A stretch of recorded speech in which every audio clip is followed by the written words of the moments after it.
Do you really think your new Sequoia can handle terrible roads? It's too damn big. I took another sip of my Stan's Wicked Ale and continued. Of course you need leg room under the steering wheel. You're such a keg. But I don't know, Ted. I'd never take anything like this on the Turkey Trail. I can hardly get up there in my old Land Bruiser and it weighs half as much. Harmful late afternoon light was filtering through the smoky trees. Another early summer day in the Los Angeles basin in the first year of the 21st century. I reclined in the chaise lounge next to Ted. We watched our wives swim in Ted and Alice's backyard pool. For once, they had dispensed with each other's verbal pinches. The Smoky Mountains loomed over our neighborhood in Pasadena. Hey, I was told it could be anywhere, and that's where I'm going to go. Ted took a sip of Tooth's sheaf malt and belched. Yeah, I'm ready for a turkey run. Don't care about those horror stories. More energy. The worst road in Anza Borrego Desert State Park, between San Diego and the Salton Sea, has several bird's foot-shaped climbs, hence the name Turkey Trail. The best of these steep, nightmarish routes are characterized by huge holes and sheer cliffs. Often, slowly creeping upward, only 3 wheels touch the ground. My wary wife refuses to drive through such wastelands. She gets out of the car and waits for me to roll downhill, but it doesn't happen. Nevertheless, look, Anza Borrego is not a good place to be tested. I know for a fact you'll never make it through the fat man's misery. Even a Suzuki Samurai needs a good lube to get through a narrow gap in the rocks. I took another sip of Wicked Ale and hoped he would at least ponder that logic. Ted uncorked a fresh tooth sheaf and took a sip. Okay, smartass. Where do you think we should go for Memorial Day weekend? Don't tell me we can go to Angeles Crest. It's always full of jeeps, samurais, and paratroopers. My naturally tanned wife, Carol, swam in our direction as well. Hey, you gotta give him a break, Alice, baby. He's a man, you know? Thinks motors are macho. Even funny ones like the ones you're working on. She turned and looked at Ted, then at me. So tell us, Bobby, what kind of test track are you suggesting? Someplace not too boring to celebrate, right? I thought for a moment about how to appease Ted. I know just such a place. There are some great mountain trails east of Palm Springs, in the Chuckwalla Mountains. They're rough enough to be a good challenge, but probably won't kill us. In the Chuckwalla Mountains? That sounds nice, Alice said. Yeah, it's pretty scenic up there, Carol agreed. What, there's agreement between these two? It's a marvel. 2 couples by the pool. We're Bob and Carol. They're Ted and Alice. We're friends and neighbors here in Pasadena. Alice and I work together. We travel together in our 4-wheel drive vehicles. Our children play together, go to school together, and on this sweltering Sunday all walk together a dozen miles from Carol's house in Burbank. Yes, the Valley. We are raising a new crop of Valley girls, Valgals, Valgals, with dewy eyes. Are we all best friends? Not really, just close friends with common interests like billiards. For the most part, we got along well with each other. And that's a good thing. Making new buddies is hard work. If only Carol wasn't so bossy and Ted wasn't so flighty. Meanwhile, we adults spent the afternoon and evening alone. There isn't much privacy in this suburban community. The homeowners association doesn't allow high fences. You can't swim until dark, and even then you have to keep a constant eye out for nosy neighbors. Damn prudes. So we spent our time wisely, relaxing, joking, and flirting, getting a little drunk, chatting, sketching out plans and fantasies. Ted and I were slamming around making plans for our excursion. I don't know what the ladies had planned other than to ride side by side, look good, and banter with each other every chance they got. The usual. We planned to spend 4+ days together on Memorial Day. Would it be fun? Ted traded in his 4-wheel drive 4Runner for a new Sequoia last week, and he was eager to give it a test drive, as if he even knew what that meant. I mean, Ted was a pretty good, albeit lazy, real estate broker, but as an off-road enthusiast, he suffered from mania of adequacy. Truth be told, Angeles Crest would have been a better option for him, but there was no way in hell his ego would have let him even consider it. At least he still remembers his first aid skills from his long-ago army service, so he's not a complete coward during our forays. As we socialized by the pool, fueled by alcohol, the bickering began. Who takes how much with them?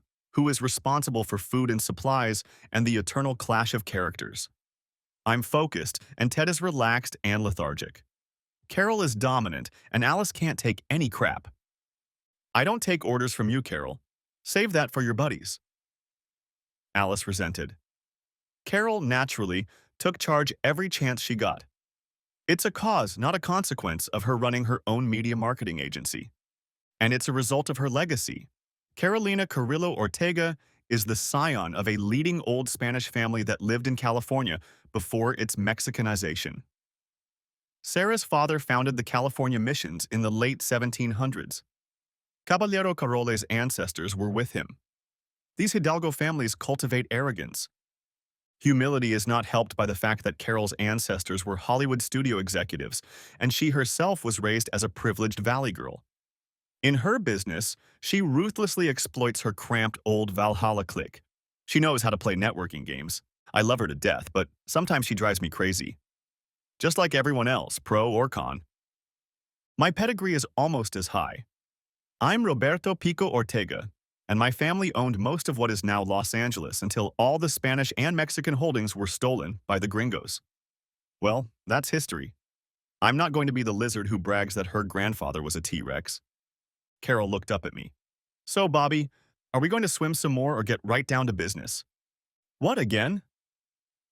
A few hours later, the alarm clock rang. It was time to get dressed and go pick up the kids. Damn it. Monday morning. Another work week had begun. Alice and I had a short but tedious trip to Lunadyne, a small aerospace firm near Caltech and NASA JPL. My Beamer was hurtling down the I-210 freeway at 10 miles per hour and accelerating to 15 in the fast lanes. Damn, I hate Monday mornings. At Lunadyne, I'm a skilled tradesman. I design exhaust pipes for jet and rocket engines. Alice is a super-duper gizmo gal. She designs and assembles prototypes of electronic control systems. She's a brilliant technician, a pretty red-haired girl and a great hiker. But her hot temper and limited social skills leave a lot to be desired. She's not smart enough to be a manager. We have a truism about techies. Those who can, engineer.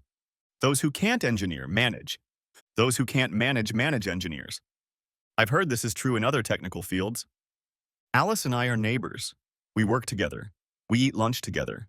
We commute to work together. We swim and play with our buddies together. But there's no romance. We don't talk about all that stuff in the pool. I mean, we've both been there, so why bother?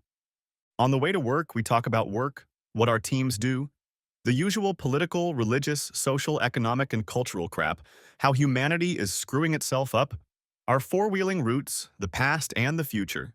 Good, safe topics. Are you ready for summer to start? Alice sipped her mocha and watched the traffic. And do you really think Ted's up for a challenging trip? To Anza Borracho? No way in hell. We jokingly referred to Anza Borrego Park as Anza Borracho. Borracho means drunk in Spanish. But in Chuck Wallace? Yes, the roads I'm thinking of look rough, but they're in much better condition. They should be able to support the weight of the Sequoia. Ted had been talking for months about switching from our old 4Runner to a new toy. And now he has this big Sequoia, bought with my money, and he's just obsessed with trying it out. Yes, trying it out and testing himself. As if SUVs are important to his masculinity, as if that excuses him. But he's just not an outdoorsman, not really. She took another sip of mocha. When we were young, Alice and I did Girl Scouting. We had survival and amateur skills. We were engineers, hell, we built things. Carol and Ted had been privileged city dwellers all their lives. They had a common motto: let someone else do it. That's why they ran their offices and delegated all the work. I'm not really a cowboy, I just bought a hat, I sang. Ted runs rough roads to prove he's a tough guy. To do that, he needs a cool truck, and he buys one. But it's not enough. I sang again, already a very different song. But he ain't got no cow lips. Alice hummed. Yeah, and you have the lips of a caballero. Same thing. But look where they got you. She pouted at me. They led me to a life with my Carolina, the girl of my dreams, I laughed. Not so bad, huh? Alice sighed. Give me a break. I know she has a great body, but how can you put up with that bossy bitch? Thinks she's the commander-in-chief of the whole damn Pasadena. Always telling me, calm down, take a deep breath. Hold it in. Breathe it out. Hold it in. Inhale. Hold your breath. Yeah, that's it. Screw you, buddy, she waved it away. I only have to put up with this once in a while. You, on the other hand, get it all the time. I'm not complaining. I turned the air conditioner up 1 degree. The day was hot. Hey, did I tell you about your annoying loser husband? Ted's name was listed on his real estate agency, but he barely worked, if at all. Officially, he was a broker, but his staff kept the office running while he played golf or squash with clients, actual or potential, or performed other important management duties. Right. Yes, Alice acknowledged. Ted does lead a rather free-spirited lifestyle, but he's very good with the kids. He leaves a lot of time for them and things to do. And perhaps he's a little insecure since I'm the main breadwinner. You men have such fragile egos. Well, yes, of course, I said. I'm declaring a truce. How's the XJ9E project coming along? We returned to the safe territory of store talk. 1 week. I doubt either of us did much real work that early summer week before Memorial Day 2001. Sure, we worked hard, but mostly on the logistics of our trip. Alice and I were making gear lists and sending our companions to the store for the essentials. Or rather, they would send their movers out shopping. After all, that's what movers are for, right? Our kids, as usual, tried to ignore us, but we put them to work too. I'm going to go through the checklist again, Dolly. Start with, "Why do I have to do this?" whined my youngest daughter, Dolores. "I have to do my homework." "Right, and you'll do it right after we're done." Sometimes I think my daughters are socially retarded. They haven't yet learned how to manipulate their parents. What's wrong with today's kids? "But you always make me do everything," my little drama queen whined. "Why can't Rosie do it?"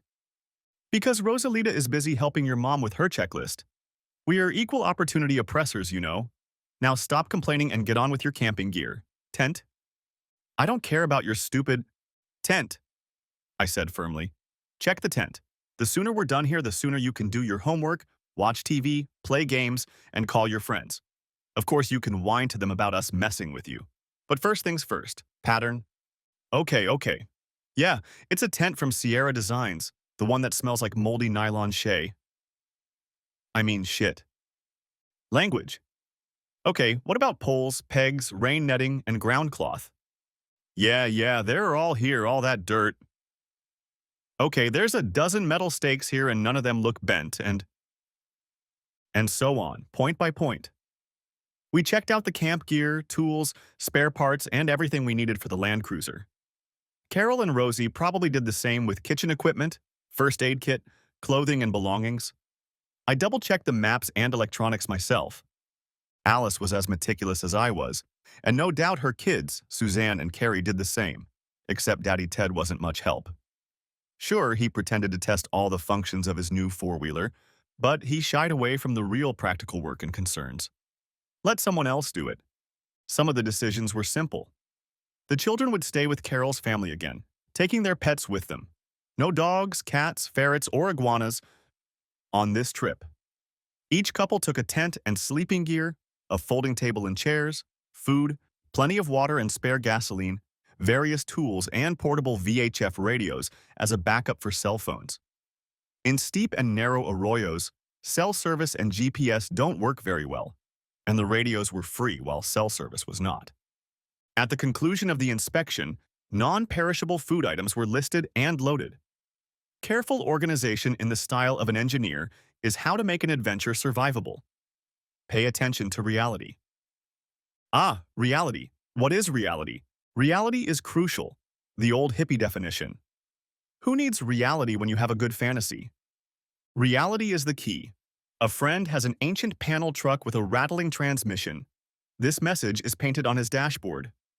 Reality is that thing that stays after you refuse to believe in it. This should be pretty obvious. Does gravity disappear if you don't believe in it? Reality is what bites you in the ass. If it affects you, then it is reality. Otherwise, why bother with it? I always stick to the definition of bites your ass when I plan off-road trips and build turbo engines and exhaust systems. Injury and death certainly bites you in the ass. Testing and packing went slowly and easily over several days and evenings. By Thursday evening, we were loaded, fueled, and ready to go. Friday. We all agreed to a half day, or less, on Friday to get an early start. Walk into the office, shuffle papers, have a quick lunch, and leave. It It was very easy for Carol and Ted, who only needed to give orders to make things happen. Alice and I were the stars at Lunadyne, so we had no problems either. We easily opened the door to summer. Our little caravan set off just after noon, after the usual banal internecine squabbles. Ted and Carol deserved to have the word PETA tattooed on their foreheads. That's right, pain in the ass. Noon came fairly early. We didn't have to fight traffic for 100 miles. We had a smooth ride to the outskirts of town on the far outskirts of San Bernardino and Redlands. Only a few jerk drivers deserved to be yelled at. Only a few truckers tried to kill us. As we drove, Carol clicked away on her little Sony Vaio mini laptop and chatted about life, about the kids and their schoolwork, about our friends, about all sorts of stuff. A little bit of talking, a little bit of keyboarding. This is the Little Mac Bill, that's what we call it. We contracted with the California Macadamia Council to develop a marketing plan to make macadamias the most popular nuts in the world. Peanuts are going down, but almonds are going up, as are pistachios. That's their competition. You must be nuts to take this job, I joked. She gave me an unfunny chuckle. Okay, you've already heard about it. Macadamia, really? Do they even grow in California? Of course they grow, but there aren't that many of them. They mostly come from Australia, then Hawaii, then Central America, and other places. The council believes that increasing demand for macadamias from anywhere in the world will help local growers. That's exactly what we're doing. I'm just trying out some ideas. She tapped the keyboard again. Well, they're certainly tasty, but like many products, they don't sell well. I jerked the steering wheel to get around the slow pickup. This place doesn't just have nuts for smoothies and snacks. They make pasta flour. You just have to try the honey macadamia pancakes. Macaroni milk, macaroni butter, macaroni cheese. This one's not so good. Macaroni candy, yeah, all kinds of crap. But not a lot of people know about all that stuff. Yeah, that's what our job is, to capture views and minds. So you do advertising strategy? That doesn't sound like your usual specialty. No, not traditional advertising. The Mac board of directors wanted some cute slogan like Mac Snack Attack or I'm Nuts for Macs on TV and billboards. That's the 20th century. No, we'll run a viral campaign on the web. Start friendly, casual weblogs, subtly infiltrate news groups, forums, and chat rooms. Just no spam, no junk mail. That's cowardice. Let it be a grassroots, spontaneous, organic project with recipe clubs and idea sessions, all very modest. And it's going to be an internet-only campaign? Has anyone tried something like this before? Not many. We're watching others do it. The best part is that it's very, very cheap. No expensive media buys, no mass targeting. It's more about creating an atmosphere. To create an atmosphere where macadamia becomes a matter of course, a staple food. Macadamia is on every shopping list. And how do you create an atmosphere? I looked at the troposphere surrounding us, draped in smog, and visualized the nut vapors. There are a million possible approaches, and we can try them all, almost for free. Each tactic will be tried separately. We'll change a few words and images and measure the response. We'll keep what works and discard what doesn't. Our software generates automated messages that appear to be personalized. The artificial intelligence program reads the responses and adjusts to them, or asks the person for help. That's the only cost item, and we'll take care of it. Oh, hey. And she tapped the keys again. High mountains surrounded us as we were interrupted. Carol removed the crackling VHF radio from its mount on the dashboard. Say that again, Alice. I didn't hear you. I said we could use a break. Let's stop by the dinosaurs in Cabazon. Got it. We'll take the Cabazon exit.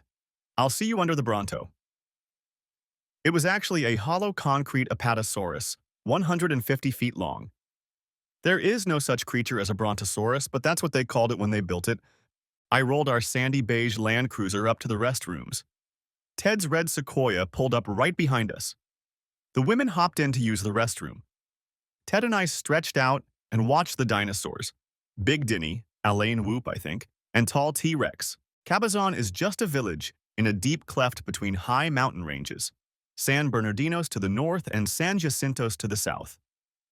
Dinosaurs dominated the side of the freeway for decades until the Cahuilla Indians of the Morongo tribe built a multi-story casino nearby. I'll never forget the first time I stopped here with Alice, Ted said. He sipped from a can of soda and waved a hand at Denny.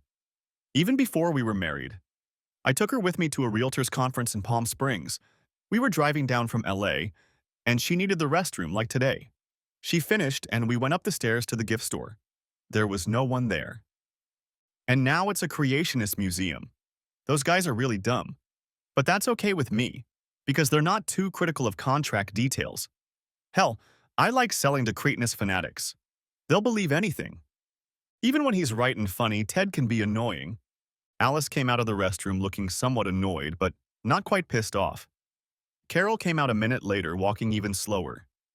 I guessed that their argument inside wasn't too unpleasant. Why did I assume they were arguing? Because they argued a lot. Two alpha bitches and no submissiveness. Ouch. We went back to our cars. I took the lead again. Carol started talking. I raised my hand. I don't want to hear it. Just stop bullying Alice. Carol opened her mouth. I waved my hand again. No, just no. She sullenly turned back to her Vaio. By the time we crossed Whitewater Pass, a 2-mile chasm in the coastal mountains, and descended past sweltering Palm Springs into the Colorado Desert above the Salton Sea, the sun was already high and mighty.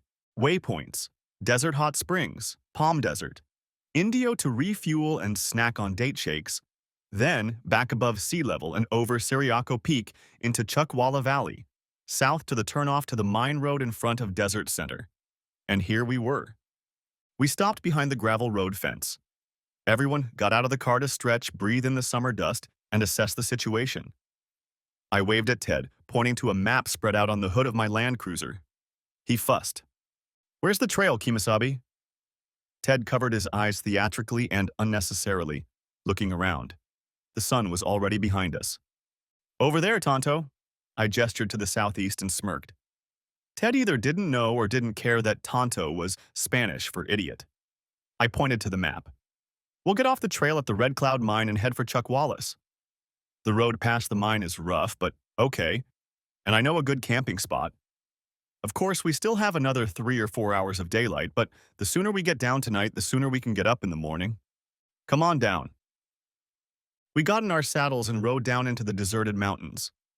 I rode past spiny ocotillo thorns, prickly jumpers, and regal prickly cacti, sprawling green creosote bushes and sword-shaped yuccas, climbing a steep trail through deep, narrow ravines to the wide, flat area where Carol and I had already set up camp. I parked in a familiar spot near the fire pit, Ted pulling up next. I had chosen this spot according to the realtor's rule.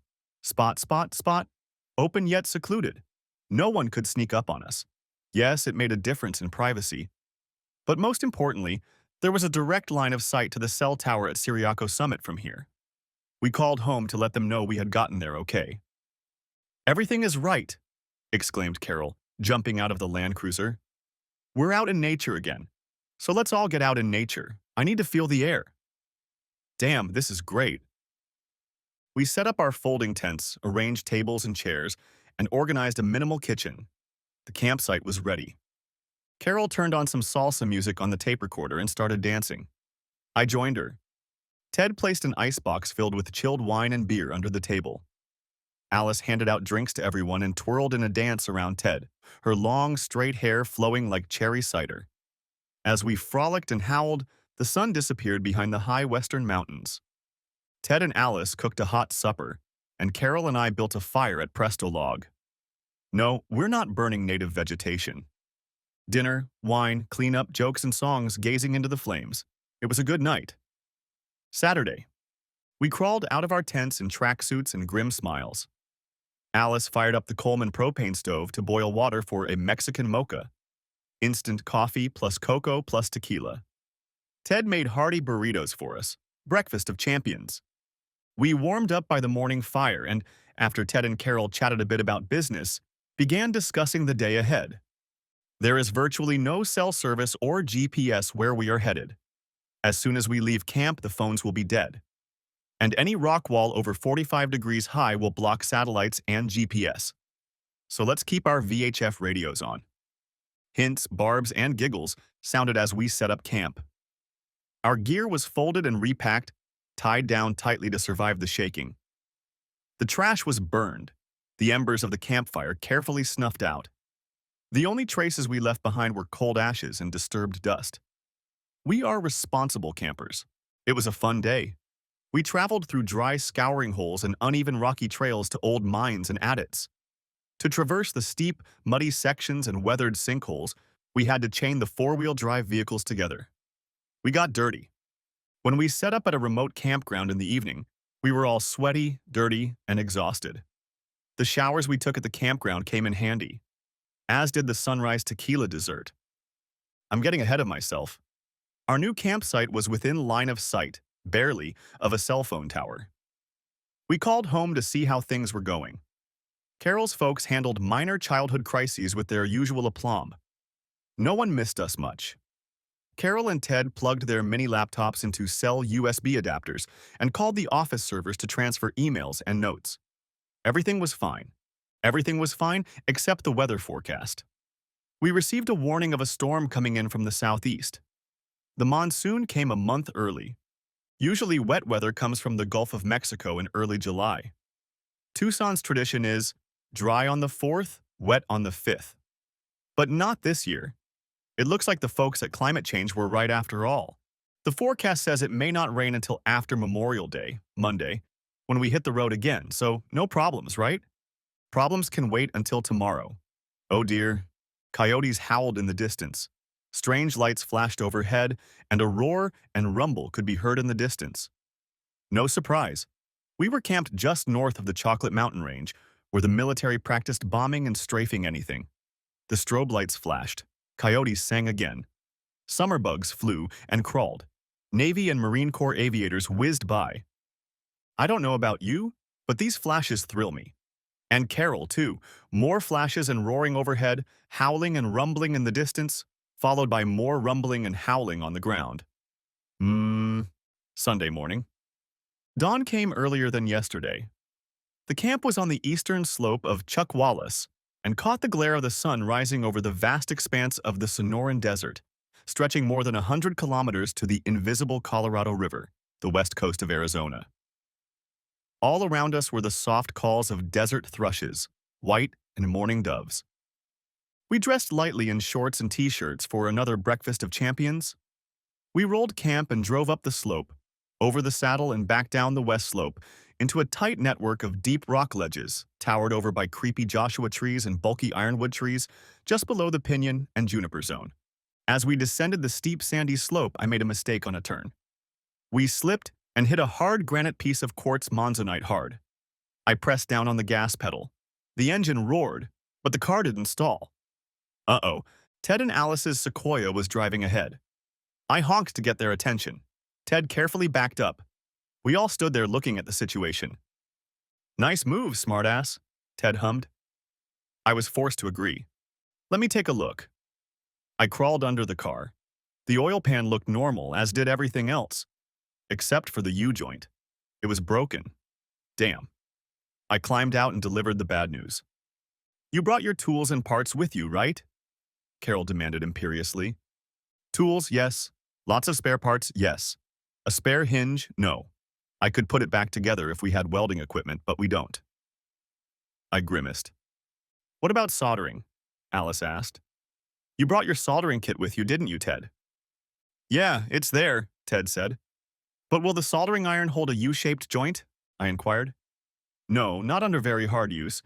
It'll probably hold up to pretty quiet riding if you don't stress it too much. No sudden starts or stops, just a good, steady pressure. But you may have to tow us back to I-10, or at least the last downhill. Once we get there, it's only a few miles to Desert Center. I can replace the joint there.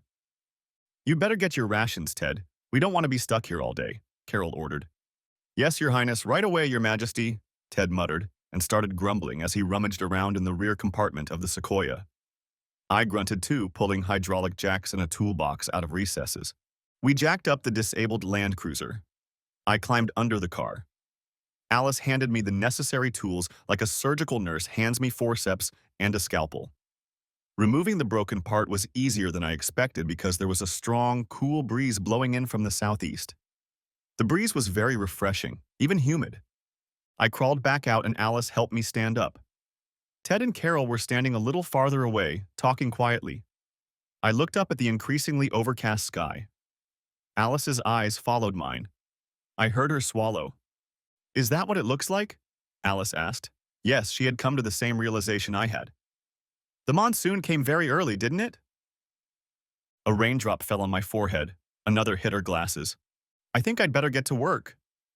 It didn't take long to clean and solder the parts. The joined part sizzled as it cooled among the scattered raindrops.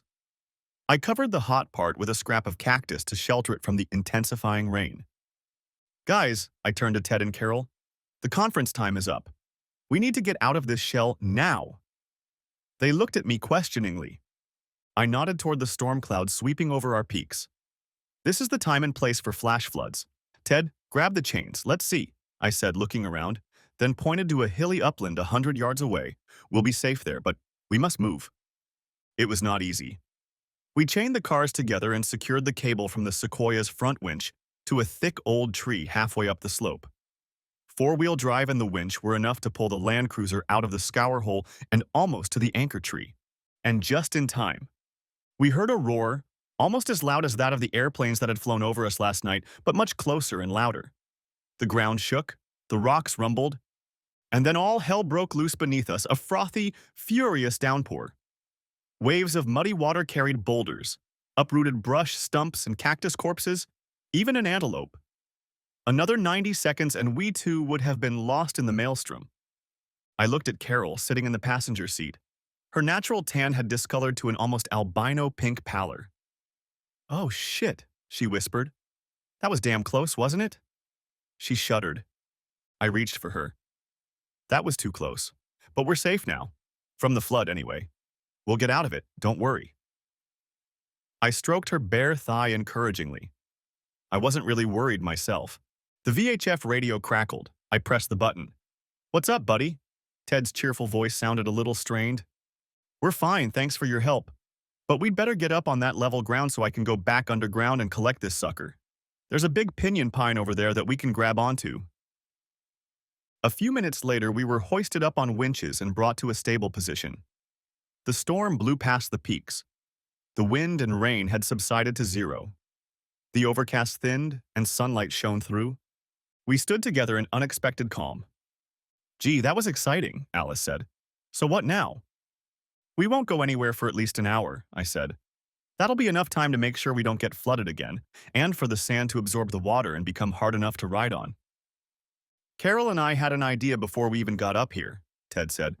"Your brazed U-joint may or may not hold up. This ditch leads right to the trail that leads to the Red Cloud Mine, right? We decided to stop by the parts store in Desert Center and get a new one. They only cost a few bucks, right? And if we're going to do that, we better do it today. Tomorrow's a holiday and most of the stores will be closed." I stammered.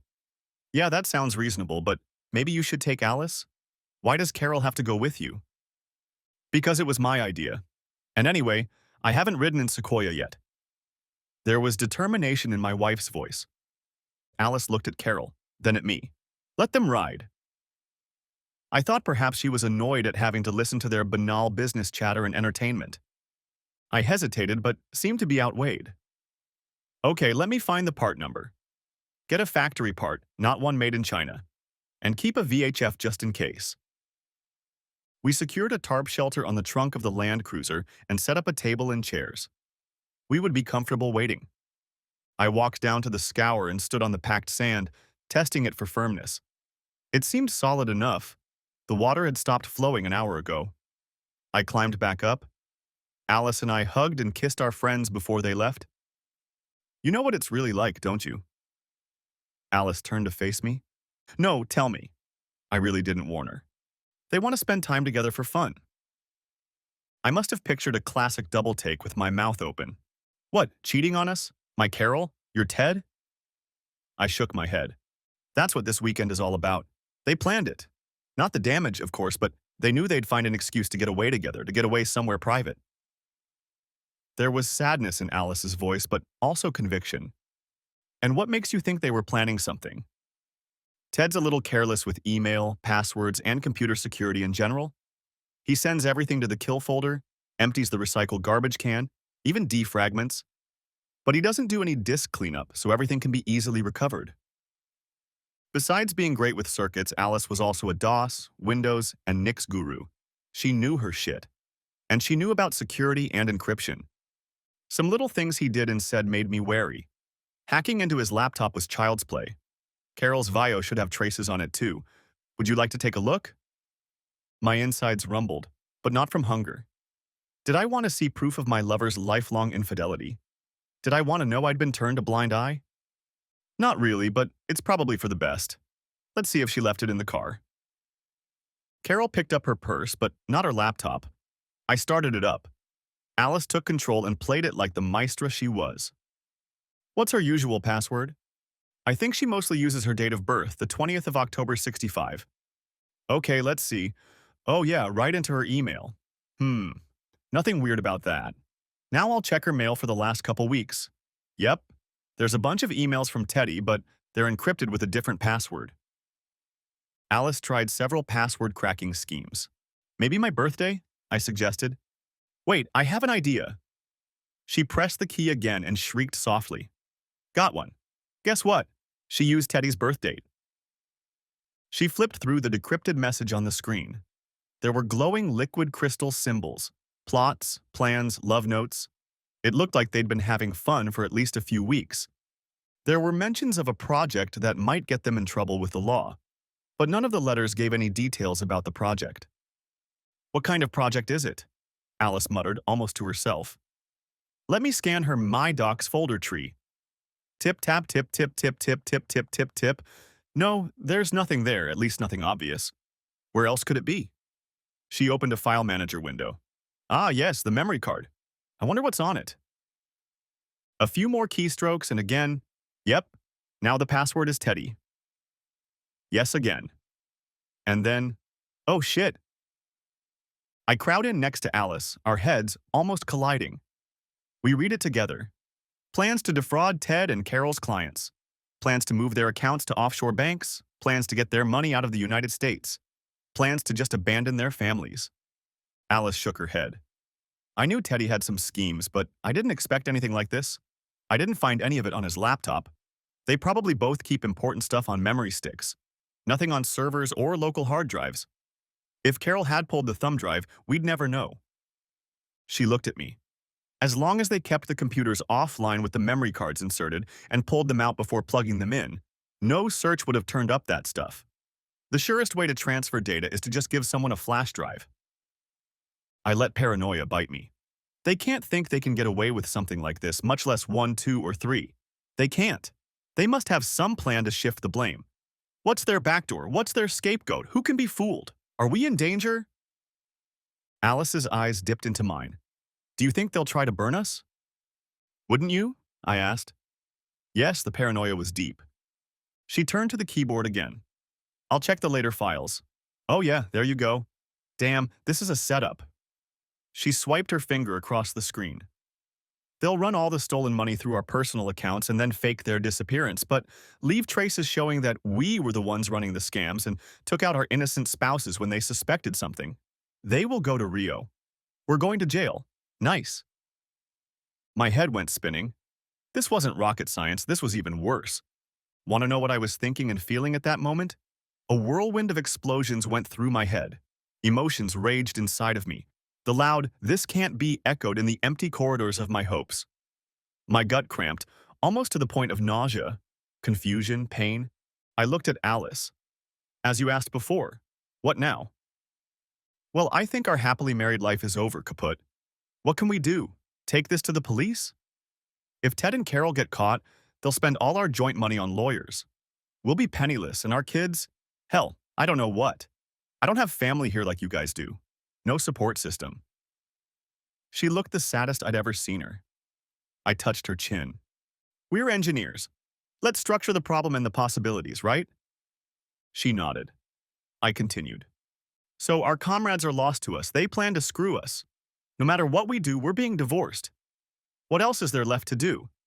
We can turn them in, and like you said, they'll break us.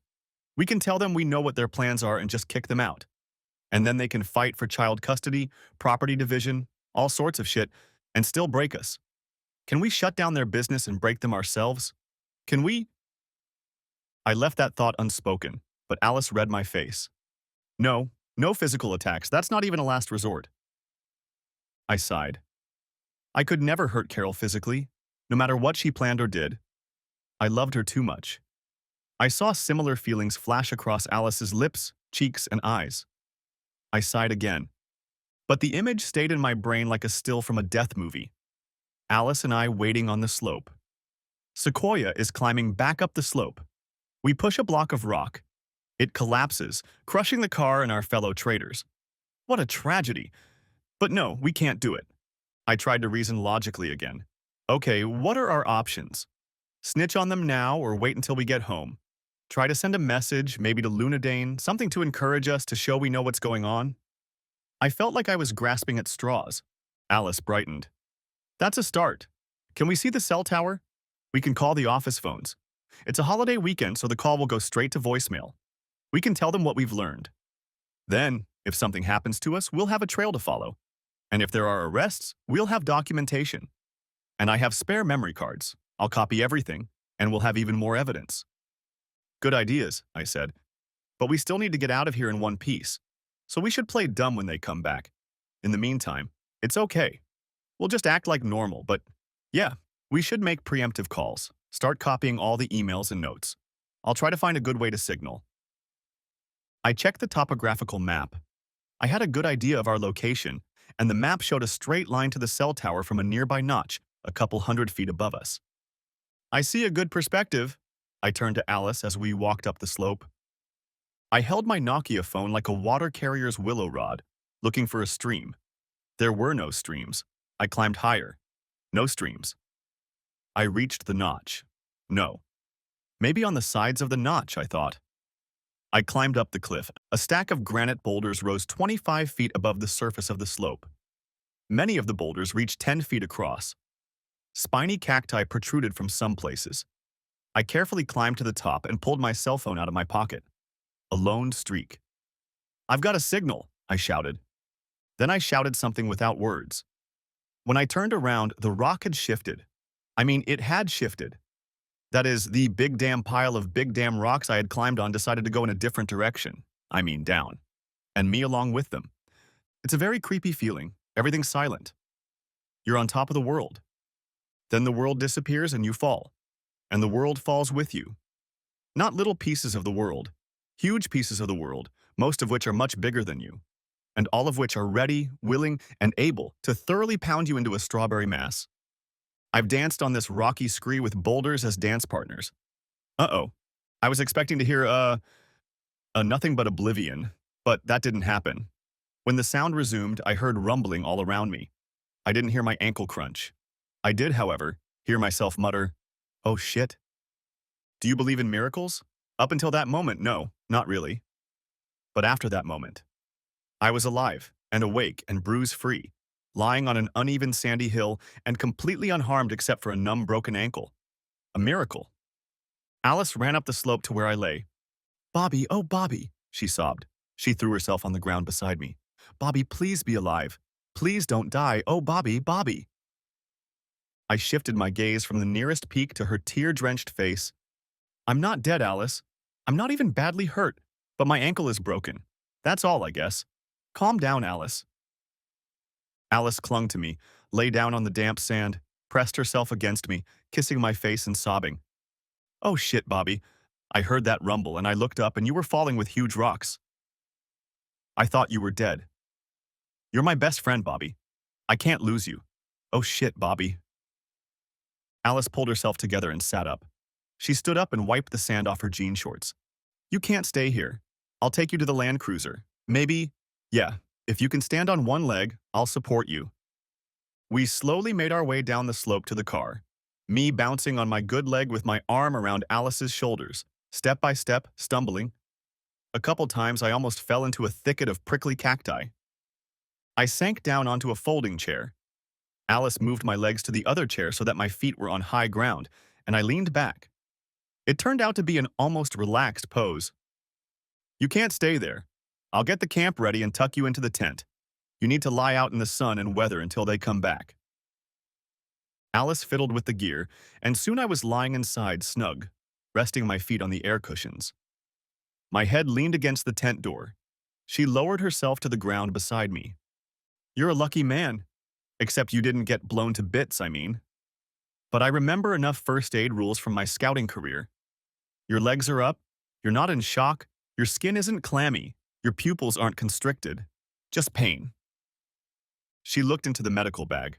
Okay, here are the painkillers. Better not wash them down with tequila. I swallowed the pills, washing them down with Gatorade. But now all we have to do is wait. Teddy was a medic in the army. He'll know what to do with you. Remember, we're playing dumb.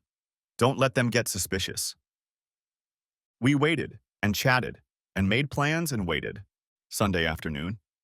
The sun had passed over the zenith. It seemed like summer had arrived.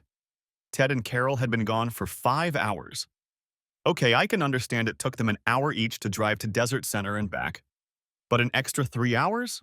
I wonder what excuses they'll come up with. There was an occasional crackle on the VHF, but no clear signal. Alice tried several channels, but there was no response. The rocky canyons blocked the radio waves too well. It was as if we were in an electronic dead zone with no way in or out. Finally, we heard the rumble of an engine. The Sequoia climbed up the bank, then up the slope and parked next to the Land Cruiser. Ted and Carol got out of the car looking rumpled and ungroomed. Hey guys, sorry it took so long. We had to pull tree trunks and debris off the trails. A winch can do a lot of things, so we had to put in a lot of effort, Ted explained. Ah, so that was an excuse. Hey Bobby, my favorite wife asked, why are you in the tent? Are you okay? I had a little accident, I said. Fell off a block of rock. I'm just clumsy as hell. I know my ankle is broken, I think that's it. Carol looked shocked. She ran over to the tent and knelt down beside me. Oh my God, Bobby, are you okay? She held my head, asking this stupid question. If I was okay, I wouldn't be lying here, I thought quietly. I've had better days, but I think I'm still okay. I smiled weakly. Ted switched into war medic mode and knelt down beside me. Broke, huh? Let me get you checked out. Alice, could you get my first aid kit out of the trunk? Yeah, right. Carol, you're going to have to let go of his head. He looked at my pupils, felt my skin, skull and neck, measured my pulse and blood pressure. Your vitals are normal. He reached into the tent and gently felt my leg. Does it hurt? Does it hurt? Ouch. Okay, it hurts. Yeah, it's broken. It's fine. I can set it right real quick. He pulled out an inflatable splint from his kit, wrapped it around my swollen ankle and inflated it. Are you on pain medication? I grunted a yes. That's about all I can do right now. I can inject you with a dose of Demerol if it really hurts. Nothing life-threatening, but you'll need an X-ray. And I want to make sure you don't go into shock. The question is, Carol turned to Ted, what do we do next? Do we try to get us towed out of here? Or do we just take Bob to the doctor, or what? I intervened. Look, I can't walk, but I can crawl. And other parts of me still work. You can stick me under a Land Cruiser and I can bolt on a new joint. And then, I don't know. I guess I'll put something on the back so I can lie down with my leg up and adjust it. Alice, you're a good driver, better than Carol in the countryside, right? Carol nodded. I confess I'm not good at driving on rough roads. All right then, Ted said. Alice and I will drive the car. Now get the Land Cruiser fixed and ready. The sooner we get you out of here, the better. Raindrops were falling all around us. Yeah, the sooner the better. All three of us helped me get under the chassis. I quickly replaced the hinge. I was surprised when Carol told Ted and Alice to walk around for a few minutes and herself climbed in beside me and hugged me, on the undamaged side. Phew. Oh, Bobby, are you okay? Really? No nonsense? She looked and sounded upset. Was this woman really going to betray me, as I had read in her notes and emails? I knew she could act and manipulate like a champ. Was she really faking it? She certainly seemed sincere. Like I said, I'm feeling better. I admit I was worried when those boulders went out from under my feet. Oh, Bobby, I couldn't lose you. I just couldn't. The rain intensified as they carefully pulled me out from under the car and then loaded me inside. The passenger seat was folded forward and half of the back seat was vacated and covered with unfolded sleeping bags. I was laid on my back, head forward, legs raised on a bag stuffed with pillows. Ted secured my leg with a stick so it would be immobilized and I wouldn't hit my ankle. All set? Carol's voice came over the VHF radio. I turned on the microphone. Looks like we're ready. Okay, let's go. Ted took the lead.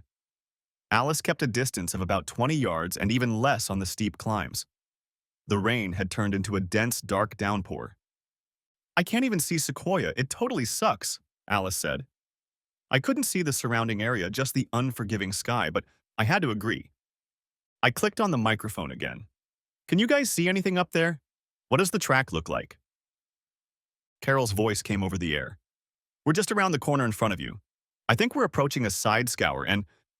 The radio cut off. I heard a roar, a crackle, and more roaring. Stop, I shouted. Alice slowed down and stopped. I pressed the microphone again. Carol, are you there? Carol, answer me. Nothing. Alice hit the parking brake and sprinted out the door. She returned 8 seconds later, looking furious. Wait, she shouted. I gripped the back of the seat tightly as Alice drove the four-wheeler backwards and then down the side path to a rocky slab that went nose up at about a 30-degree angle. What? I tried to ask. My voice was drowned out by a roar behind us. Alice was crying really hard and gripping the steering wheel with a death grip. She looked in the rearview mirror, then slumped to the ground and continued to cry. They're gone, she wailed. The water, the flooding, behind us and below us, the banks have eroded away. They're gone. Her slender body shook with sobs. Oh shit, what am I going to tell the kids? Gone? Ted and Carol gone? Oh shit, our kids. Carol's folks. They're not far away. My folks are gone. And Alice and Ted are on the other side of the country. And Ted and Carol had employees. Wait, why do I say they had? Why is that in the past tense? Am I assuming they're dead? Alice, how sure are you? Try the VHF contact again. Maybe they've managed to find a safe haven. Try, come on. She clung to hope. I turned on the radio, nothing. And again, and still nothing. The storm cell passed over, the rain stopped, and the sky cleared. It was all I could see from my lying position. Wait here. Don't go anywhere, Alice ordered me indifferently. She locked the parking brake and popped out into the cool air, leaving her door open. The key in the ignition beeped continuously for several minutes while she was gone. The road seems clear at the bottom, she told me when she returned. I'm going to try going down. I'll stop wherever it's safe and look for the Sequoia again. And you can keep using the radio. So you didn't see any tracks? I asked. She shook her head sullenly. Alice slowly led us down the mountain. We saw and heard nothing of our companions. She led us to a campsite where there was a cell phone tower. Alice pulled out her Nokia and called 911. When the cops get here, we won't say anything about what Ted and Carol were doing, will we? Worried Alice. Right. Maybe you should erase Carol's VIO if you have time and hide the memory cards. We don't need all of us under investigation for the next year or 3. That's exactly what I was thinking. The fraud and thefts were planned but haven't happened yet. The sun was already about an hour above the western horizon when the first helicopter arrived with rangers from Joshua Tree National Park, just north of us. A few minutes later, a U.S. Navy air ambulance helicopter from the Salton Sea Base just south of us landed. The paramedics thoroughly examined me and pronounced me alive, slightly shocked and hypothermic with atrial fibrillation, meaning my heart was not working properly. I was quickly packed up and taken to Eisenhower Medical Center in Palm Springs. Alice, despite her objections, had to stay behind to deal with the Rangers and the sheriffs and highway patrol helicopters that arrived shortly thereafter. By then, I didn't know who was worse off, her or me. It was the worst Sunday in my memory. Sunday night. I watched the dusk thicken outside my room window. I was in good condition, night watch, as they said. They weren't really concerned about my reaction to the fracture. They were worried about my exposure to the outdoors, hypothermia, and my heart. My mom had atrial fibrillation, so I guess it's genetic. Cell phones were banned in the hospital. I sweated and waited to hear from Alice. The outside world darkened along with my mood. Thoughts of guilt crept into my head. I'd imagined their deaths, pictured them being crushed by the cave, but what had actually happened was far worse. And even though it wasn't my fault or had anything to do with it, I still felt guilt mixed with pain, loss, loneliness, emptiness. The world I knew was over, sayonara. What would I be doing and experiencing if it didn't end this way? And Alice, divorce, defense, depression, if only, if only. If Carol hadn't cheated on Ted, if they hadn't colluded, if Alice hadn't discovered their infidelity and we hadn't uncovered their criminal plans, if I hadn't fallen on a rock and we hadn't tried to escape in the storm, if we had escaped unharmed, with their plot still swaying in the wind, if they had been caught, with or without our help, if they still lived, if only, if only. Around 10 o'clock, an argument was heard in the hospital corridor. The ward door swung open and Alice squeezed past two small Filipino nurses. Call bloody security if you want, but you better find a couple of tough guys to drag me away because that's what it takes. She saw me and ran up. Oh shit, Bobby. Oh shit. She wrapped her dirty arms around me and pressed her sweaty face against mine. Oh, Bobby. Finally, she let go of me and stood up. Our fingers interlocked. Any signs? I asked. She nodded meekly. They didn't have to mount a big search. A chop helicopter spotted them on the way here. They found what was left of the Sequoia about a mile and a half from our house, in a side ditch. The car had been torn apart, so were Ted and Carol's bodies. She squeezed my hand painfully. They're really gone, Bobby. She cried and clung to me. I put my arm around her shoulders. We hugged each other and shook hands in silence. An authoritative nurse, probably the head of the ward, and two security guards came through the door confronting Alice.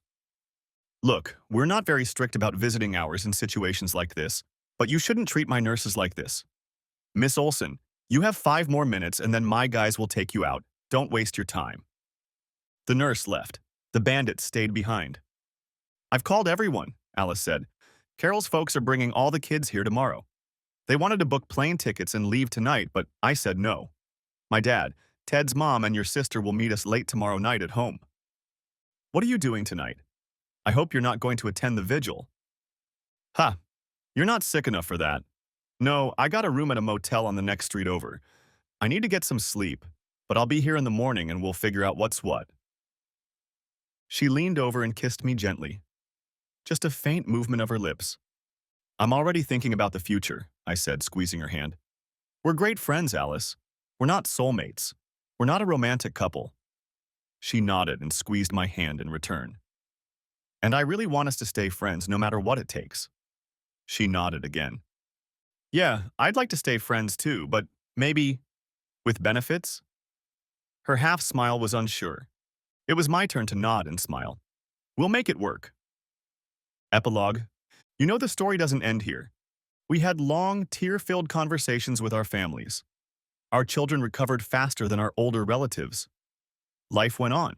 The Riverside County Medical Examiner rightly ruled the deaths of Theodore Olson and Carolina Ortega accidental.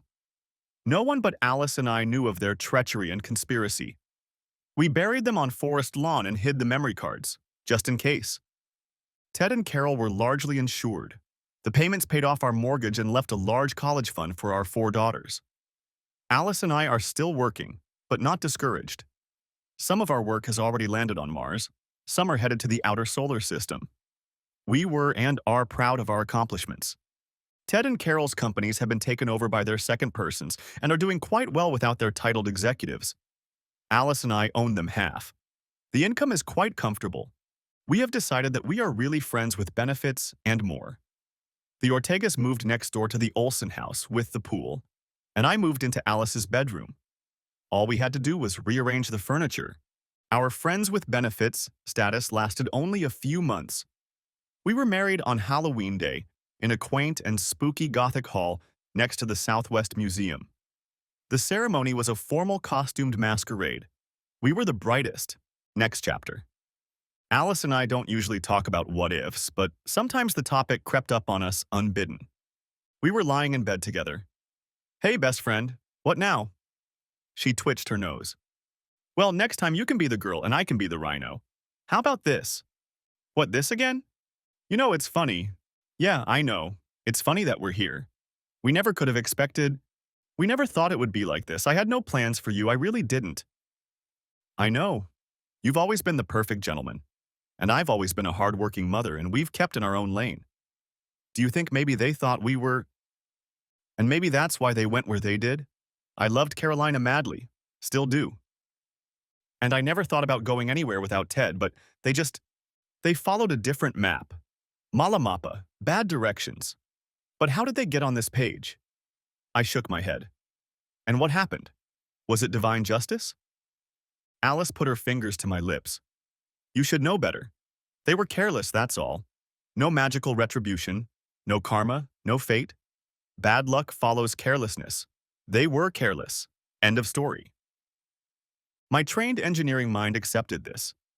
My old California mind, raised on missions, caballeros and curanderos, was not so sure. It remains to say one last word about the prickly cacti, also known as Indian figs, Opuntia ficus indica. They grow in huge spiny clumps and delight the eye with their bright colors. The color of the flowers depends on the variety and locality, but they can be green, yellow, orange, or red. Local varieties bloom only in the most intense sunlight. These summer flowers seem to glow with neon lights. They glow like Carol's eyes the last time I looked deeply into her face. I can never forget. The end. Thanks for watching, hope you enjoyed. Subscribe to my channel and stay tuned for the next videos.